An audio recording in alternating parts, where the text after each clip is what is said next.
I'll hear people say,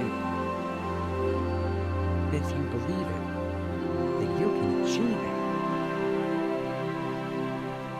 And the problem with that is they're leaving out the most important part of the equation. And that part is what we actually doing something. That's what you have to do to achieve anything. Yeah, you gotta believe it, but you better get the work done.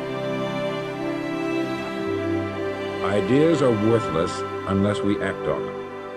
I want you to write on a card what it is you want more than anything else. Make sure it's a single goal and clearly defined. You needn't show it to anyone, but carry it with you so that you can look at it several times a day. Stop thinking about what it is you feel. Don't concern yourself too much with how you're going to achieve your goal. Leave that completely to a power greater than yourself. All you have to do is know where you're going. The answers will come to you of their own accord. We intend to when the idea strikes. We intend to when the emotion is hot. But now if you don't translate that into action fairly soon, now the intent starts to use.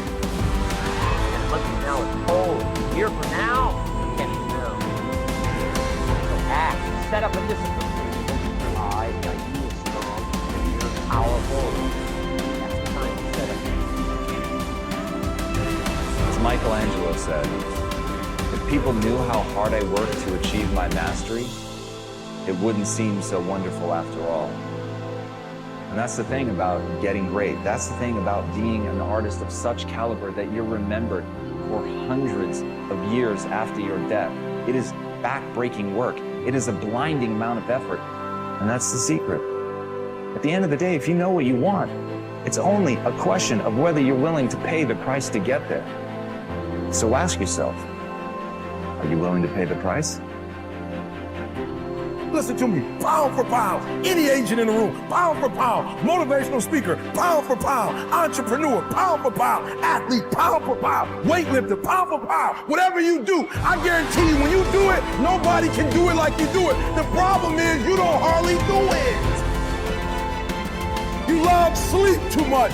You love that alcohol too much. You love that substance too much. You love that vice too much. There's something that you love more than yourself, than your dream, than your goal. You've got to get into the flow of action when you want something out of life. You've got to be willing to go into action. Don't wait around for things to be just right. Don't wait for things to be perfect. Don't wait for the ideal situation. It will never be ideal. Do what you can, where you are with what you have. This is the day. Do what you're supposed to do. You ain't no boy no more. You don't need their approval. You're talented enough. God made you. You got everything you need. I have a very strong belief that everything that comes into your life is supposed to, and every condition of your life is part of the perfection of it, and that there's a blessing in all of it, and that there are no accidents, that it's a perfect, absolutely, totally perfect universe. Everybody that you meet for a reason. Everybody you're sitting next to, you're there for a reason. You can either take advantage of it or not. You have choices to make throughout it all. At the same moment, there's an opportunity in it, and I never look back with anything but gratitude for all that was handed to me, because I learned firsthand as a very young boy how to be self-reliant, how to take responsibility for myself, how not to blame other people for it, and to find something positive in it, and always did. So that little old lady who's driving in front of you at 20 miles an hour with the 1976 Cadillac, cream-colored, you all see her, she's everywhere.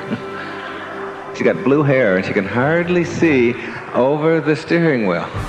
And she signed an oath that she will drive aimlessly around, testing your ability to deal effectively with her. She's like a test. She's like a gift from God to test.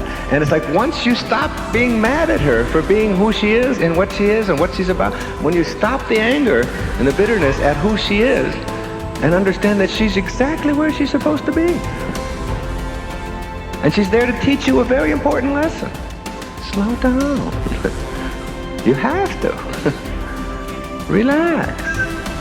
Don't give her control over the divine part of you.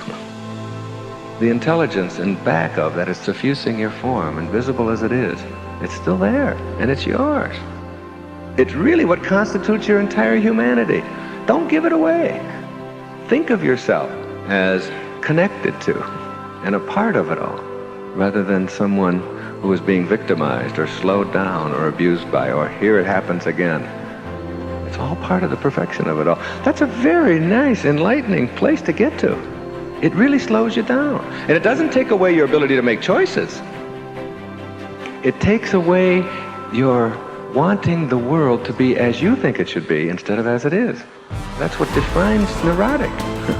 That's what neurotic really means. To be wanting the world to be as you are rather than as it is. And for you to process it exactly the way it is.